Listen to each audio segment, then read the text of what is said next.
আসসালামু আলাইকুম। বাংলাদেশের অর্থনীতির জন্য নিঃসন্দেহে এই মুহূর্তে অশনি সংকেত যুক্তরাষ্ট্রের যে বাড়তি শুল্ক, এটি অর্থনীতির জন্য যেমন অশনি সংকেত, ঠিক একইভাবে অনেক ধরনের প্রশ্ন উঠতে শুরু করেছে। এটি কি শুধু বাণিজ্যিক চুক্তির মধ্যেই রয়ে গেছে, নাকি এর ভেতরে, এর অন্তরালে অন্য কিছু ঘটছে যা বাংলাদেশের নিরাপত্তা নিয়ে অনেক প্রশ্ন জড়িত? নচেত কেন বাণিজ্য চুক্তির কোনো বিষয়ের সঙ্গে সরকারের জাতীয় নিরাপত্তা উপদেষ্টা ডক্টর খলিলুর রহমান, যাকে নিয়ে তুমুল বিতর্ক রয়েছে, তিনি কেন এই বিষয়ে যুক্তরাষ্ট্রে দিনের পর দিন উপস্থিত থেকে বাংলাদেশের পক্ষে অন্যতম প্রতিনিধির ভূমিকায় অবতীর্ণ হয়েছেন এবং এখনো তিনি সেই কাজ চালিয়ে যাচ্ছেন এবং তাকে নিয়ে যথেষ্ট সন্দেহের সৃষ্টি হয়েছে। আমি সে বিষয়ে পরে আসছি। আপনারা নিশ্চয়ই এরই মধ্যে জানেন যে যুক্তরাষ্ট্র যে 35% সর্বশেষ যে সিদ্ধান্ত, যে শুল্ক আরোপ করেছে বাংলাদেশ থেকে যে কোনো পণ্য যুক্তরাষ্ট্র রপ্তানির ক্ষেত্রে, এর সাথে বাংলাদেশের পোশাক পণ্য আগে থেকেই 16% শুল্কের মধ্য দিয়ে রপ্তানি করে আসছিল পোশাক, তার সাথে যোগ হচ্ছে 15%, অর্থাৎ মোট 51% শুল্ক দিয়ে যুক্তরাষ্ট্রের বাজারে প্রবেশ করতে হবে বাংলাদেশের সব ধরনের পণ্য, বিশেষ করে পোশাক পণ্য। এই যখন অবস্থা, তখন বিশ্বের অন্যতম বৃহৎ যে পোশাক ক্রেতা ওয়ালমার্ট, তাদের বেশ কিছু অর্ডার স্থগিত করেছে বাংলাদেশ থেকে, যেগুলো নেওয়ার কথা ছিল। এবং আমরা জানি যে বাংলাদেশ থেকে যে পণ্য রপ্তানি হয় সারা বিশ্বে, তার 80% হচ্ছে পোশাক পণ্য। এই পোশাক পণ্যের টোটাল পোশাক রপ্তানি যোগ্য যে পোশাক পণ্য, তার 20% আবার শুধুমাত্র নেয় একা যুক্তরাষ্ট্র। প্রায় $55 বিলিয়ন পোশাক পণ্য রপ্তানি হয়, তার মধ্যে যুক্তরাষ্ট্র গড়ে $10 বিলিয়ন পণ্য নেয় প্রতি বছর। গত বছরটাও যদি বিবেচনায় নিয়ে আমরা 2024-25 অর্থ বছরে তারা নিয়েছে $8.4 বিলিয়ন। আমরা চিন্তা করতে পারছি এই পণ্য যদি আমরা রপ্তানি করতে না পারি, তাহলে বাংলাদেশের অর্থনীতিতে কতটা ঝাঁকুনি পড়বে। আমরা আসি ডক্টর খলিলুর রহমানের বিষয়টিতে। এত ইম্পর্টেন্ট একটি বিষয়ে, যেখানে বাংলাদেশ থেকে প্রতিনিধিত্ব করবে বাণিজ্য উপদেষ্টা অথবা বাণিজ্য সচিব, তাদের অ্যাবসেন্সে, তারা নেই, অথচ সব ধরনের কাজ করে আসছিলেন যুক্তরাষ্ট্রের যারা সংশ্লিষ্ট কর্তৃপক্ষ রয়েছে, তাদের সঙ্গে জাতীয় নিরাপত্তা উপদেষ্টা ডক্টর খলিলুর রহমান। খলিলুর রহমানের কাজ এখানে কি, এর ভেতরে ভেতরে কি চলছে? এবং তিনি গত 16 জুন থেকে যুক্তরাষ্ট্রে অবস্থান করে আসছিলেন। প্রশ্ন উঠেছে, দেশের টাকায় তিনি কেন দিনের পর দিন যুক্তরাষ্ট্রে বসে তার কনসার্নের বাইরে কোনো বিষয়ে তিনি এরকম মাতবাড়ি করছেন? উদ্দেশ্যটি কি?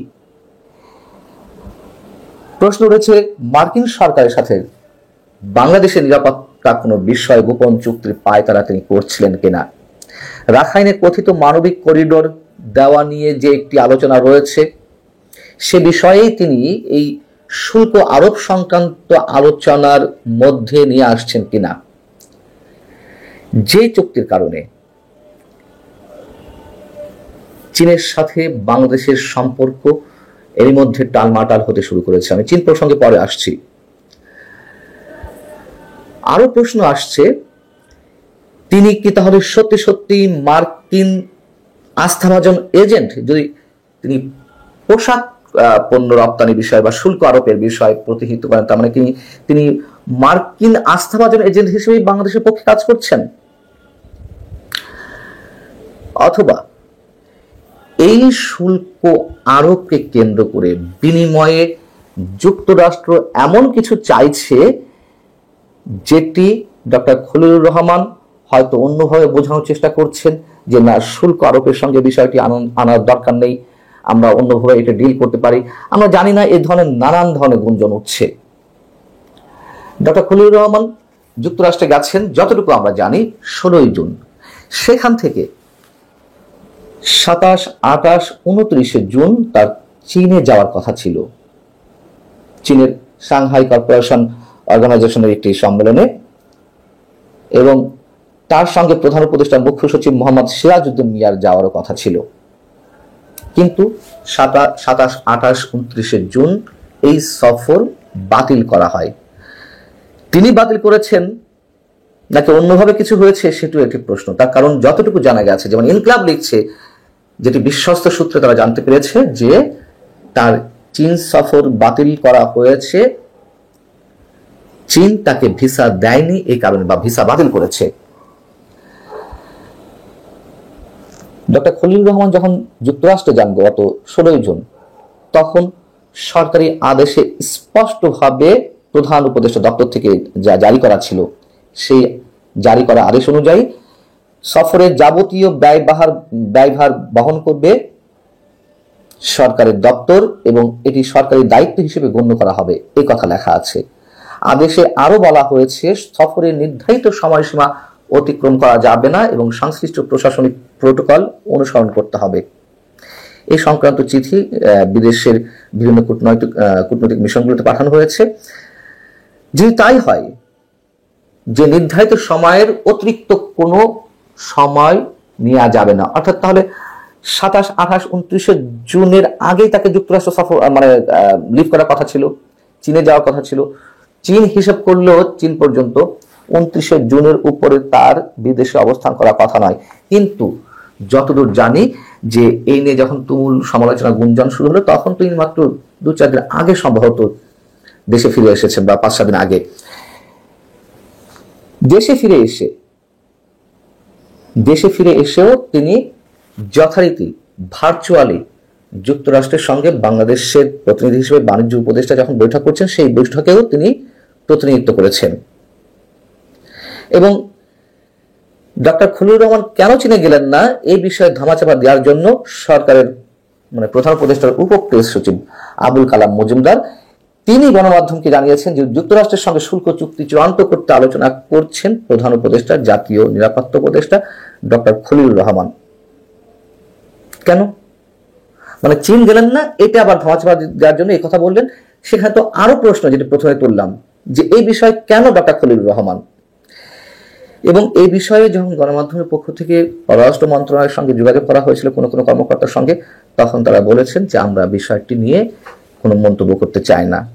এবং এই যে অতিরিক্ত খরচ গত 16 জুন থেকে একেবারে জুলাই কয়েক তারিখ পর্যন্ত, এই যে অতিরিক্ত ব্যয়ভার বহন বা কি কাজে তার এই খরচ বহন করতে হবে, এই প্রশ্নের উত্তরও তারা বলেছেন এটি আমাদের জানা নাই, এটি প্রধান উপদেষ্টা কার্যালয় জানে। তাহলে প্রশ্ন হচ্ছে, যুক্তরাষ্ট্রের যে আরোপিত শুল্ক আমাদের পণ্যের উপরে, এর সাথে আর কোনো বিশেষ এজেন্ডা যুক্তরাষ্ট্রের রয়েছে কিনা যেগুলো সরকারের সাথে দেন দরবার করা হচ্ছে, এবং তার প্রতিনিধিত্ব করছেন ডক্টর খলিলুর রহমান। আসসালামু আলাইকুম রহমতুল্লাহি ওয়া বারাকাতুহু। সম্মানিত দর্শক, বাংলাদেশের রাজনীতি জটিল থেকে জটিলতর হচ্ছে।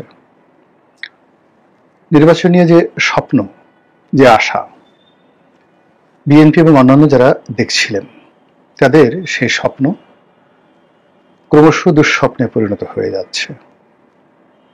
অন্যদিকে নির্বাচন নিয়ে যারা পলিটিক্স করছিলেন, রাজনীতি করছিলেন, তারা আপাত দৃষ্টিতে তাদের সে রাজনীতিতে সফল হচ্ছেন। বিএনপি যে এক্সপেক্ট করেছিল, আশা করেছিল যে তাদের কথা মতোই 2025 সনের ডিসেম্বরের মাসে নির্বাচন হবে, এবং তাদের যে আত্মবিশ্বাস ছিল এটি ছিল একেবারে আকাশচুম্বী। বর্তমান সরকারের কোনো সামর্থ্য নেই, শক্তি নেই বিএনপির এই যে শক্তিমত্তা, ডিসেম্বর মাসে নির্বাচন আদায় করে নেওয়ার শক্তিমত্তা, এটাকে চ্যালেঞ্জ জানানোর। বিএনপির আত্মবিশ্বাস ছিল যে প্রশাসনে তাদের লোকজন ইতিমধ্যে নিয়োজিত হয়ে গেছে, মাঠঘাট পথ তাদের নিয়ন্ত্রণে, তাদের প্রধান প্রতিদ্বন্দ্বী আওয়ামী লীগ বাংলাদেশে নেই। তো কাজেই তারা যদি চায় আদালতের রায় তাদের মতো হবে, তারা যদি চায় তবে দক্ষিণ সিটি কর্পোরেশনের মেয়র এশরাক হবে, তারা যদি চায় ডক্টর মোহাম্মদ ইউনূস ক্ষমতায় থাকবে না, তাই হবে। কিন্তু গত যদি 60 দিন অর্থাৎ 2 মাসের ঘটনা পরিক্রমা দেখেন, তাহলে দেখবেন যে বিএনপির সব আশাগুলো নিরাশায় পরিণত হয়েছে, সব আত্মবিশ্বাসগুলো ভেঙে চুরে চুরমার হয়ে গেছে, এবং তাদের আশা এবং যে আত্মবিশ্বাস সংক্রান্ত যে সফলতা তারা আশা করেছিল প্রায় সবগুলো ধূলিসাৎ হয়ে গেছে। সরকার খুব সুকৌশলে বিএনপিকে ডিসেম্বর থেকে ফেব্রুয়ারি পর্যন্ত নিয়ে গেছে, আবার এখন ফেব্রুয়ারি থেকে এপ্রিলের মধ্যে টানা হেঁচড়া শুরু করেছে। বিএনপির যে জনতার মেয়র বলে খ্যাত এশরাক, তো ইঞ্জিনিয়ার এশরাককে প্রথমে সেই যমুনার সামনে থেকে ডক্টর মোহাম্মদ ইউনূসের পলিটিক্স শাহবাগ পর্যন্ত ঠেলে দিয়েছে, শাহবাগ থেকে নগর ভবন, আর সেই নগর ভবন থেকে তাকে এখন তার বাড়িতে ফেরত পাঠানো হয়েছে। রাজ্যের হতাশা এবং যাকে বলা হয় অস্থিরতা, এই যুবককে, যে কিনা বিএনপির তারুণ্যের প্রতীক, তারেক রহমান সাহেবের দক্ষিণ হস্ত এবং আশার বিমূর্ত প্রতীক, তো সেই তরুণ নেতার যে অপ্রাপ্তি এবং সরকার কর্তৃক নাস্তানাবুদ, এবং তাকে নিয়ে যেভাবে জামাতের লোক, এনসিপির লোক ঠাট্টা করছে, মস্কারা করছে, এতে করে আগামী দিনে তার রাজনীতির যে ইমেজ, এটা পুনরুদ্ধার করা সত্যিকার অর্থে তার জন্য কঠিন হবে। দ্বিতীয়ত, সরকারের যারা কর্তা ব্যক্তি যেভাবে তাকে টার্গেট করেছে, সেক্ষেত্রে এই সরকার যদি ক্ষমতায় থাকে এবং এই সরকারের অধীন যদি নির্বাচন হয়, তাহলে এশরাক মেয়র তো দূরের কথা, অন্য যে কোনো নির্বাচনে সরকারি প্রশাসন যন্ত্রের যে বদনজরের কবলে পড়বে, সেটা কাটিয়ে ওঠা তার পক্ষে সম্ভব হবে বলে আমার কাছে মনে হচ্ছে না। তো যেটা বলছিলাম যে ডক্টর মোহাম্মদ ইউনূস এবং তার যারা লোকজন বিএনপিকে খুব সুকৌশলে ডিসেম্বরের যে দাবি, সেই দাবি থেকে ফেব্রুয়ারিতে নিয়ে গেছে লন্ডন বৈঠকের মাধ্যমে। এখন লন্ডনে একটা বৈঠক হয়েছে তারেক রহমান সাহেবের সঙ্গে ডক্টর মোহাম্মদ ইউনূসের, এবং সেই বৈঠককে কেন্দ্র করে অনেকগুলো আশা, অনেকগুলো ভরসা, অনেকগুলো যাকে বলা হয় স্বপ্ন বিএনপিকে আবেগ আপ্লুত করেছে। তারা দেখতে পাচ্ছে যে এই ডিসেম্বর এলো বলে, তারপর এই ফেব্রুয়ারি এলো বলে, তারপর ফেব্রুয়ারি মাসে 15 তারিখে যদি নির্বাচন হয়, 16 তারিখে আমাদের ক্ষমতা, আমরা প্রধানমন্ত্রী, আমরা রাষ্ট্রপতি, আমরা এমপি, সব কিছু আমাদের অধীন। এবং এই স্বপ্নে তারা বিভোর হয়ে ডক্টর মোহাম্মদ ইউনূস এবং তার যারা লোকজন তাদের সপক্ষে যে কথাগুলো বলা শুরু করলো, সেই সকল কথা এখন তারা ফিরিয়ে নিতে ইচ্ছে করলেই পারবে না। অথচ এই গত 60 দিনের মাথায় পুরো রাজনীতির প্রায় সবগুলো সমীকরণ বিএনপির বিরুদ্ধে চলে গেছে, এবং ডক্টর মোহাম্মদ ইউনূসের পক্ষে চলে গেছে, জামাতের পক্ষে চলে গেছে, এবং বিএনপি যে আপাতত যে আত্মবিশ্বাস, সেই আত্মবিশ্বাসটা মানে এমন একটা জায়গাতে চলে এসেছে, এবং বিএনপিকে টেনে হেঁচড়ে এমন একটা জায়গায় আনা হয়েছে, তারেক রহমান সাহেবকেও টেনে হেঁচড়ে এমন একটা জায়গায় আনা হয়েছে। এখন নাহিদ বড় না তারেক রহমান বড়, এদেশে নাহিদের অবদান বেশি না তারেক রহমান সাহেবের অবদান বেশি, এ সকল কথাবার্তা হচ্ছে। সালাউদ্দিন সাহেব বড় নেতা না সার্জিস বড় নেতা, এদেশে তাসনিম যারা, তাসনুভা, ডাক্তার তাসনুভা, অন্যান্য যে সকল এনসিপি নারী নেতৃত্ব রয়েছেন, তাদের সমপর্যায়ের জ্ঞানী গুণী লিখিত লেখাপড়া যায় না সেই নেত্রী, মহিলা নেত্রী বিএনপিতে নেই, এই ধরনের একটা ভাইব তোলা হচ্ছে। আর হাসনাত আবদুল্লাহ, তাকে অনেকটা গ্র্যান্ড লিডার, যদি ধরেন সিরাজুল আলম খান মুক্তিযুদ্ধের পরে, আসাম আব্দুর রব, কিংবা ধরুন তোফায়েল আহমেদ, এদের পর্যায়ে তাকে এনলাইটেন অ্যান্ড হাইলাইট করা হচ্ছে। এবং আশ্চর্য ব্যাপার হলো যে পত্র পত্রিকাগুলো, টেলিভিশন টক শোগুলো ঠিক এই ন্যারেটিভগুলো, মানে বিএনপি ভার্সেস এনসিপি। তো একটা সময় বিএনপি ভার্সেস আওয়ামী লীগ কল্পনা করা হতো, এখন আওয়ামী লীগকে বাদ দিয়ে বিএনপিকে জামাত নয়, তারপরে শেষে হেফাজত নয়, কিংবা জাতীয় পার্টি নয়, তাদেরকে তুলনা করা হচ্ছে সরাসরি এনসিপির সঙ্গে। বোঝার চেষ্টা করুন। 2 নম্বর হলো যে বিএনপিকে নিয়ে বা বিএনপি রাজনীতি নিয়ে এনসিপির যে কোনো একটা নেতা, সেটা নাসিরউদ্দিন পাটোয়ারী সাহেব হন কিংবা হাসনাত আব্দুল্লাহ হন, সার্জিস হন, ওটা যখনই তারা কোনো বক্তব্য দেন বিএনপিকে নিয়ে, ওটা পত্রপত্রিকাগুলো, মিডিয়াগুলো এতটা হাইলাইট করে যে হাইলাইটটা আসলে মির্জা ফখরুল সাহেব বা সালাউদ্দিন সাহেবের বক্তব্য এইভাবে হাইলাইট করা হয় না। অথচ পত্রপত্রিকাগুলো জুলাই আগস্ট বিপ্লবের পর বা গণমাধ্যমগুলো বলতে গেলে বিএনপির দখলে, মালিকানা এবং নিয়ন্ত্রণ। এখানে এনসিপির কোনো মালিকানা নেই, ডক্টর মোহাম্মদ ইউনূসের কোনো মালিকানা নেই কোনো গণমাধ্যমে। কিন্তু গণমাধ্যম বারবার বিএনপি ভার্সেস এনসিপির মধ্যে যে সমতা আনার চেষ্টা করছে, সেখানে ক্রমশ এনসিপি গুরুত্ব পাচ্ছে প্রচার এবং প্রপাগান্ডায়, আর বিএনপি ক্রমশ পিছিয়ে চলে যাচ্ছে। এবং এর ফলে সাম্প্রতিক সময়ে যে কথাগুলো আসছে, সেটি বিএনপির যে দন্যতা, বিএনপির যে অসহায়ত্ব, এটা ক্রমশ স্পষ্ট হয়ে যাচ্ছে। দুটো উদাহরণ দিই।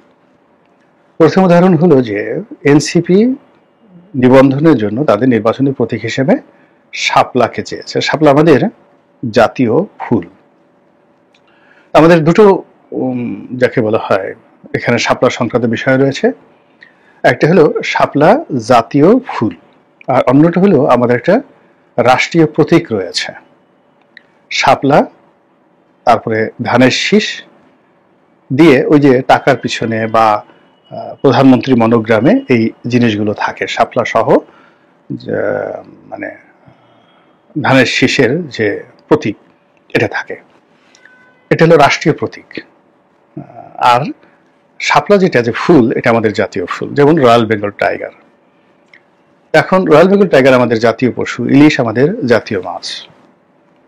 তো সেই থেকে যদি আপনি ধরেন যে জাতীয় কোনো প্রতীককে বা জাতীয় কোনো প্রাণী, ফুল, ফল, কাঁঠাল, এগুলোকে আপনি কোনো নির্বাচনে প্রতীক করতে পারবেন না, তাহলে এই ঘটনাটা ঠিক নয়। কারণ হলো ইলিশ মাছ প্রতীক আছে, তারপরে শেষে কাঁঠালও প্রতীক আছে, মোরগ প্রতীক আছে নির্বাচনে। তো সেক্ষেত্রে শাপলা কেন প্রতীক হবে না? যে সিঙ্গেল শাপলা ফুল। তো তারা শাপলা চেয়েছে এবং নির্বাচন কমিশন থেকে বলা হয়েছে শাপলা দেয়া হবে না। এখন শাপলাকে যদি বলা হয় জাতীয় প্রতীক, তাহলে তো জাতীয় প্রতীক ইলিশ মাছ, সেটা কি করে নির্বাচনের প্রতীক হয়? তো সেটা না বলে বলা হচ্ছে যে এটা রাষ্ট্রীয় প্রতীক। ভালো কথা। তো রাষ্ট্রীয় প্রতীক তো শাপলা একক নয়, এখানে একটা আর্ট করা হয়েছে, একটা শাপলাকে মধ্যে রেখে দুই পাশে দুটো ধানের শীষ দেয়া হয়েছে। এখন যারা এনসিপির নেতা, বিশেষ করে সার্জিস আলম সাহেব, তিনি বলেছেন যে ঠিক আছে, যদি রাষ্ট্রীয় প্রতীক শাপলা আছে, তার সঙ্গে ধানের শীষও আছে, তো শাপলাকে যদি নির্বাচনী প্রতীক দেওয়া না হয়, তাহলে তো ধানের শীষও থাকবে না, ধানের শীষও বাদ হয়ে যাবে। এখন এই কথার তো যুক্তি আছে, নিদারুণ যুক্তি আছে। এই কথা শুনে বিএনপির যারা লোকজন ভীষণ রকম বিক্ষুব্ধ। যে কথা শেখ হাসিনা বলেননি, যে কথা হুসাইন মোহাম্মদ এরশাদ সাহেব বলেননি, সেই রকম একটা জায়গাতে এনসিপির নেতারা টান দিয়েছেন, বিএনপির একেবারে কলিজার মধ্যে টান দিয়েছেন। খুব রাগ হয়ে যাচ্ছেন বিএনপির যারা লোকজন, এবং সেই তাদের যে রাগগুলো যদি পত্রপত্রিকা সংবাদ মাধ্যমে 1% প্রদর্শিত হয়, সেক্ষেত্রে সার্জিস সাহেব যে বক্তব্য দিয়েছেন সেটা একেবারে 99% গুরুত্ব দিয়ে প্রচারিত হচ্ছে। তো এই ক্ষেত্রে আপনারা জানেন যে প্রচারই প্রসার, এবং এই দুনিয়াটা এখন বিজ্ঞাপনের দুনিয়া। এখানে সামাজিক মাধ্যম বলেন, গণমাধ্যম বলেন, বিলবোর্ড বলেন, আপনি আপনার বক্তব্যটিকে যত উপাদেয় করে লোকজনের কাছে উপস্থাপন করতে পারবেন এবং লোকজন সেটা যত গুরুত্ব সহকারে গ্রহণ করবে, ততই আপনার ব্যবসায়, ব্যক্তিত্বে, আচরণে, পরিচয়ে আভিজাত্য ফুটে উঠবে, গ্রহণযোগ্যতা ফুটে উঠবে। সেটা এনসিপির ক্ষেত্রে হচ্ছে। মধ্যে গত কয়েক মাসে, ধরুন মার্চ এপ্রিলের দিকে বা ফেব্রুয়ারির দিকে অবস্থা দৃষ্টি মনে হচ্ছিল এনসিপি বোধহয় আর দাঁড়াতে পারবে না। কিন্তু এই যে জুলাই মাসে এমন কিছু রাজনৈতিক ঘটনা ঘটছে, বিশেষ করে আইন শৃঙ্খলা নিয়ে, বিশেষ করে বিএনপির যারা দীর্ঘদিনের বন্ধু তারা হঠাৎ করে শত্রু হয়ে যাওয়া, এবং অনেকের বিএনপির ত্যাগ করা, এটা জাতীয় খবর হয়ে যাচ্ছে। হয়তো বিদেশে কোনো একজন অখ্যাত নেতা, অখ্যাত কর্মী, কিংবা বাংলাদেশের কোনো একজন অখ্যাত নেতা বা কর্মী বিএনপি ত্যাগ করছেন, ওটা মিডিয়াগুলো একেবারে হাইলাইট করে দিচ্ছেন, না জানি বিএনপির মহা সর্বনাশ হয়ে গেল, অমুকে তমুকে বিএনপি ত্যাগ করে ফেলেছে। এটা বিএনপির জন্য একটা বিরাট ঝামেলার বিষয়। তো বিএনপি এই বিষয়গুলো কিভাবে মোকাবেলা করবে বা করছে? বিএনপির কোনো কর্মকাণ্ড দেখে মনে হচ্ছে না যে তারা এই বিষয়গুলো খুব ইন্টেলিজেন্টলি, বুদ্ধিমত্তার সাথে, স্মার্টলি, একেবারে আধুনিকতা দিয়ে তারা এগুলো মোকাবেলার চেষ্টা চালাচ্ছে, বরং তারা যে সমঝোতা করার চেষ্টা করছে বা তাদের নেতৃবৃন্দ যারা আছেন তারা যে সকল কথাবার্তা বলছে তাতে করে বিএনপি আরো বেশি অবদমিত হচ্ছে। যেমন ধরুন, আমরা প্রথম থেকেই শুনে আসছিলাম যে বিএনপির সঙ্গে এনসিপির সিট ভাগাভাগি নিয়ে একটা সমঝোতা হতে পারে। বিএনপি যারা লোকজন সবাই খুব সিসি করছে যে এটা একটা কথা হলো, কোথায় বিএনপি কোথায় এনসিপি? বিএনপি মরে গেলে এই কাজ করবে না। বিএনপির প্রত্যেকটা লোক কচু গাছের সঙ্গে গলায় দড়ি দিয়ে মরবে, কচু পাতা খাবে, তবু তারা এনসিপির মতো একটা একেবারে নব্য দলের সঙ্গে তারা সমঝোতা করে তাদেরকে 100 সিট ছেড়ে দিতে হবে, এইরকম একটা সমঝোতা করে তারা নির্বাচনে আসবে। এই কথা শুনতেই বিএনপির গা কাটা দিয়ে উঠছিল, তাদের বমি বমি ভাব চলে আসছিল। এই যে তুচ্ছ এবং তাচ্ছিল্য, সেই তুচ্ছ এবং তাচ্ছিল্য 2025 সনের জুলাই মাসে এসে এমন অবস্থা হয়েছে যে স্বয়ং বিএনপির ডিফ্যাক্টো নেতা জনাব সালাউদ্দিন সাহেব তিনি বলেছেন যে বিএনপির জন্য এনসিপির দরজা খোলা। তারা জামাতের সঙ্গে কখনো, মানে বিএনপি জামাতের সঙ্গে কখনো সমঝোতা করবে না, কিন্তু এনসিপির সঙ্গে প্রয়োজনে সমঝোতা করতে তারা প্রস্তুত। এখন চিন্তা করুন যে এটার সঙ্গে সালাউদ্দিন সাহেবের একটা পলিটিক্স আছে। এর কারণ হলো মূলত মাদার পার্টি জামাত এবং জামাতের সাবস্টিটিউট হিসেবে এনসিপি কাজ করছে। তো সেক্ষেত্রে জামাতের সঙ্গে এনসিপির একটা দূরত্ব তৈরি করার জন্য তিনি এই কথাটা যদি বলেও থাকেন, ওটি মানুষ বুঝছে না, আর ওটা মানুষ ধর্তব্যের মধ্যে রাখবে না। মানুষ যেটা মনে করবে যে এখন বিএনপি এমন দুর্ভিক্ষের মধ্যে পড়েছে, রাজনীতির দুর্ভিক্ষের মধ্যে পড়েছে যে এনসিপির হস্ত মোবারক চুম্বন করা ছাড়া, এনসিপিকে আলিঙ্গন করা ছাড়া এবং এনসিপিকে অনুসরণ করা ছাড়া বিএনপি তার কাঙ্ক্ষিত যে মাকাম বা গন্তব্য সেখানে পৌঁছাতে পারবে না, নির্বাচনের ধারে কাছে যেতে পারবে না। এবং এই যে একটা পরিস্থিতি, সেই পরিস্থিতিতে মনে হচ্ছে যে রাজনীতি বা পলিটিক্সে বিএনপি মস্ত বড় একটা মার খেতে যাচ্ছে। আল্লাহ আমাদের সবাইকে হেদায়েত দান করুন এবং হেফাজত করুন। আসসালামু আলাইকুম ওয়া রাহমাতুল্লাহি ওয়া বারাকাতুহু।